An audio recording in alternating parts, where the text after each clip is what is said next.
மாண்புமிகு பேரவைத் தலைவர் அவர்களே, என்னுடைய உரையில் ஒரு சிறிய திருத்தம். மேகதாது அணை குறித்து புதிய நடுவர் மன்றம் ட்ரிபியூனல் கோரிக்கை வைக்கப்பட்டுள்ளது. நான் ஆணையம் என்று வார்த்தையை பயன்படுத்தினேன். அதற்கு பதிலாக ட்ரிபியூனல், புதிய நடுவர் மன்றம் ட்ரிபியூனல் கோரிக்கை வைக்கப்பட்டுள்ளது. புதிய ஆணையம் அமைப்பது குறித்து எந்தவித முன்மொழிவுகளும் இல்லை என்பதை இந்த அவைக்கு முன்பு நான் தெரிவித்துக் கொள்கிறேன்.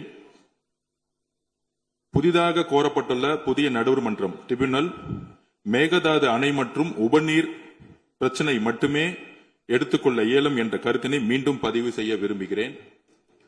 அதாவது இந்த ட்ரிபியூனல்ங்கிறது எதுக்குன்னா, மேகதாது அணை விஷயமாக நம்ம கட்டக்கூடாதுங்கிறோம். கர்நாடகா கட்டணும்னு சொல்றாங்க.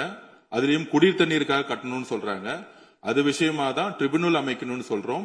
ஆணையம் கிடையாது. இதுக்கு முன்பு இருந்த ஆணையங்கள் உறுதியாக செயல்படணும். 2018 நாம் வெற்றி பெற்ற அந்த தீர்ப்பை நாங்கள் உறுதியாக நிலைநாட்ட சட்ட ரீதியான எல்லா போராட்டங்களும் மாண்புமிகு முதலமைச்சர் அவர்கள் தமிழக விவசாயிகளோடு சேர்ந்து ஒவ்வொரு நாளும் சட்ட வல்லுநரோட விவாதம் பண்ணிட்டு இருக்காரு. கடந்த 30-40 வருஷமாக எந்த சட்ட வல்லுநர்கள் நம்மளுடைய விவசாயிகளுக்காகவும் தமிழர்களுக்காகவும் குரல் கொடுத்து வெற்றி பெற்றார்களோ அந்த சட்ட வல்லுநர்கள் ஒவ்வொரு நிமிடமும் முதலமைச்சர் கூட தொடர்பு கொண்டு அதற்கான ஸ்ட்ராட்டஜி பிளான தெளிவா முன்மொழிந்துட்டு இருக்காங்க.